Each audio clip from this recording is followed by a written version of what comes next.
nous sommes maintenant au mi-temps du procès France Télécom qui a démarré depuis le 6 mai et qui va durer jusqu'au 12 juillet. 7 anciens dirigeants de l'entreprise et l'entreprise elle-même comparaissent pour harcèlement moral.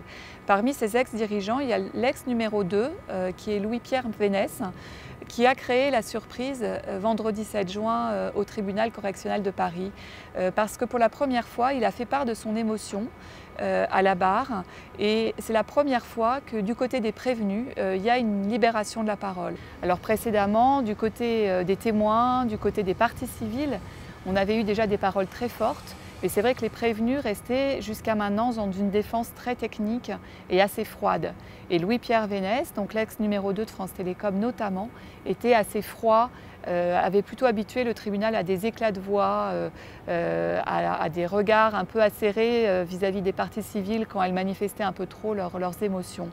Et en fait, vendredi, donc 7 juin, c'est lui qui a manifesté et qui a même parlé de son émotion profonde. Alors il faut dire qu'on a examiné ce jour-là l'année 2009, qui est l'année brute du drame à France Télécom, puisque cette seule année, il va y avoir 9 salariés qui vont se donner la mort. Louis-Pierre Vénès a vraiment marqué son émotion à la barre. Il a dû d'ailleurs s'interrompre, il est resté silencieux pendant de longues minutes. Il a dit à la présidente qui lui disait « mais on peut peut-être revenir sur ce sujet-là plus tard ». Il lui a dit « non, je veux continuer parce que je ne suis pas sûre d'être capable de continuer plus tard ».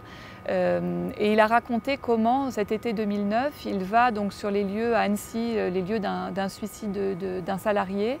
Et il se dit dorénavant, je vais aller systématiquement sur les lieux où se commettent ce genre de drame. Je vais essayer de comprendre. Alors certes, je vais me faire injurier, je vais me faire insulter, mais je veux comprendre, c'est pas possible que ça continue comme ça. Et en même temps, lors de ce voyage, il est avec Didier Lombard, donc le PDG de France Télécom, et il est conscient qu'avec toute cette crise qui ne cesse d'enfler à France Télécom, on cherche des coupables et qu'il est, comme on dit, sur la sellette.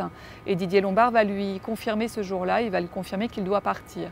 Et là encore, grande émotion de Louis-Pierre Vénès quand il parle de son départ, où il dit que ça a été à l'encontre de ses principes, de son éthique, qu'il n'a jamais voulu s'éloigner, qu'il ne s'est jamais éloigné de ses collaborateurs.